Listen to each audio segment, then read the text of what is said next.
ओम शांति। 26 मई। आज बाबा हम सभी में सेवाओं का उमंग भर रहे हैं, विनाश की भी हमें याद दिला रहे हैं और श्रेष्ठ पुरुषार्थ की प्रेरणा भी दे रहे हैं।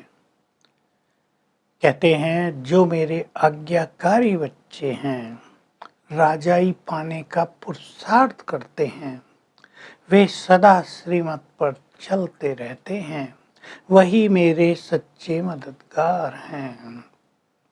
वे प्रजा भी बहुत बनाते हैं, दूसरों को कल्याण का मार्ग भी दिखाते हैं। कैसे मनुष्य के दुख दूर हों, वो सुखी हों, ये रास्ता तुम सबको बताते हो। तो बाबा हम सभी को याद दिला रहे हैं, तुम आत्माएं हो, तुम भी निराकार हो। निराकार आत्मा बिना शरीर के तो न बोल सके न कुछ कर सके। मैं भी निराकार हूँ, मैं भी शरीर का आधार लेता हूँ, तुम्हारे सम्मुख बैठा हूँ। तुम्हें सबको एक दूसरे को याद दिलाना है, एक बाप की याद में रहो, क्योंकि बहुतों की बुद्धि भटकती बहुत है। योग में यहाँ कर बैठते हैं, बुद्धि बहुत भटकती है, पुरुषार्थ नहीं करेंगे तो अंत में सबको साक्षात्कार होंगे। हम क्या बनते हैं? बाबा ने बहुत ही पावरफुल बात कही है, कड़वी बात है, कड़ी बात है कि उस समय जैसा दुख पूरे जीवन में नहीं होता, इतना होगा, क्योंकि पश्चाताप करेंगे। हमने कोई पुरुषार्थ ही नहीं किया, हम श्रीमत पर ही नहीं चले, हमारा पद क्या हो गया, जन्म जन्म का खेल हमारा बिगड़ गया। तुम तो इस समय शिव बाबा के साथ पाठ बजा रहे हो, तुम्हें बहुत खुशी में रहना चाहिए, हर्षित रहना चाहिए और राजाई पाने का पुरुषार्थ करना है। इससे तुम में सेवाओं का भी उल्लास रहेगा। जहाँ तहाँ जाकर बस बाबा की सेवा करते रहें, सबको रास्ता बताते रहें, घर की याद दिलाते रहें, दूसरों का कल्याण करते रहें। कई परिवार के परिवार सेवाओं में लग गए हैं, तो बाबा समझते हैं इन्होंने बहुत अच्छे कर्म किए हैं, बड़े भाग्यवान हैं। ऐसे ही कुटुंब के कुटुंब ज्ञान में चलने लगे तो कितना अच्छा हो जाए, चमत्कार हो जाता है। तो बाबा कह रहे हैं देखो बॉम्ब्स बनाए हैं, अब रखने के लिए तो नहीं बनाए। कभी तलवारों से युद्ध होता था, फिर बंदूकें बनाई, बंदूकों से होने लगा, अब बॉम्ब्स बना दिए हैं, रखने के लिए तो नहीं। बाबा उदाहरण दे रहे, एक छोटा सा बॉम्ब दो छोड़े जापान पर, कितने लोगों का विनाश हो गया, अधमरे हो गए, हॉस्पिटलों में पड़े रहे, विकलांग हो गए। लेकिन अब इस विनाश में ऐसा नहीं होगा कि कोई हॉस्पिटल में पड़ा रहे, एक झटके से सबकी मृत्यु हो जाएगी। इसमें अर्थक्वेक्स भी बहुत बड़ी मदद करेंगी, कहीं अकाल पड़ेंगे, पानी नहीं मिलेगा। ये भयानक महाविनाश होना है, क्योंकि सब आत्माओं को घर वापस जाना है।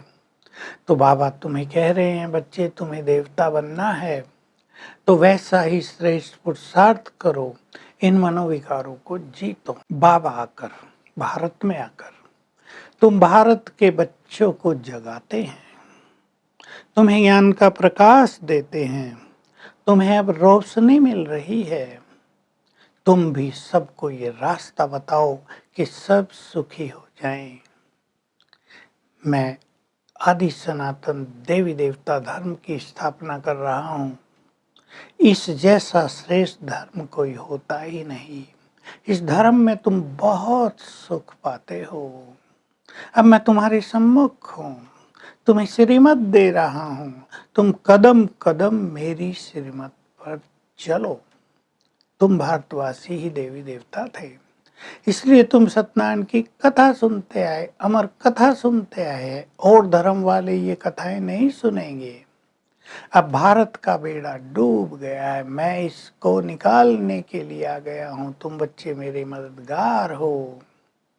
किसी का भी पुरुषार्थ छुपा नहीं रहेगा, तो हम सभी इस बात पे ध्यान दें कि अब तो देखो विनाश के सीन सामने आने लगे हैं। अब भी एक सुंदर चांस है, हम श्रेष्ठ पुरुषार्थ कर लें।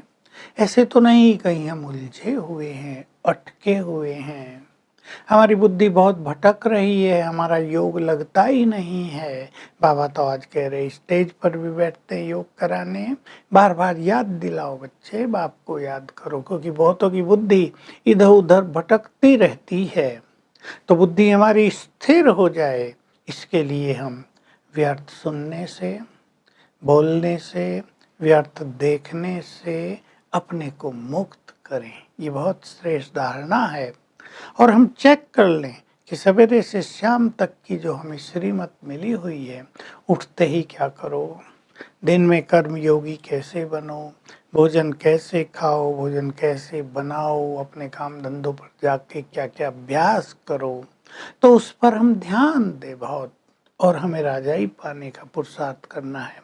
विचार करें, क्या सचमुच हमारे मन में उमंग है कि भगवान स्वर्ग की राजाई देने आया है, हम उनसे राजाई पाएं।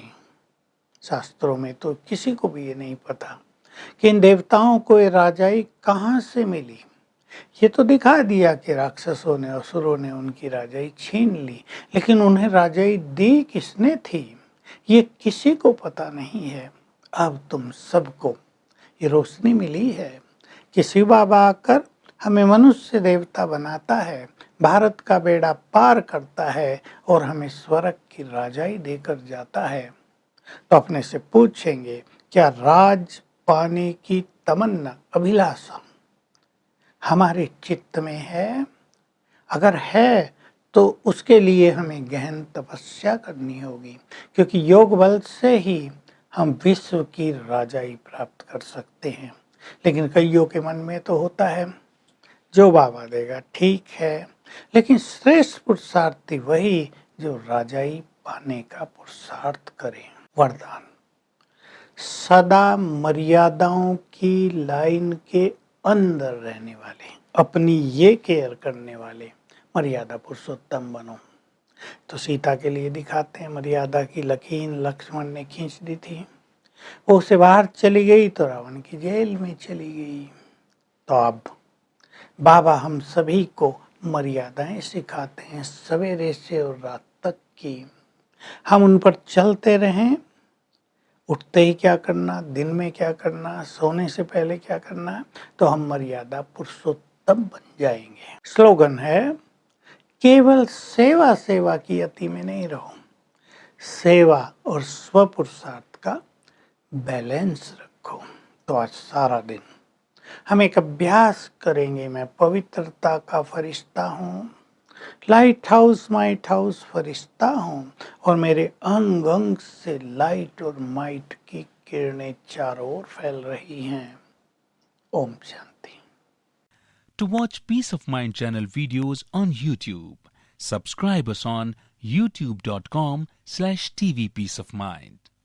Just a click for a peaceful life.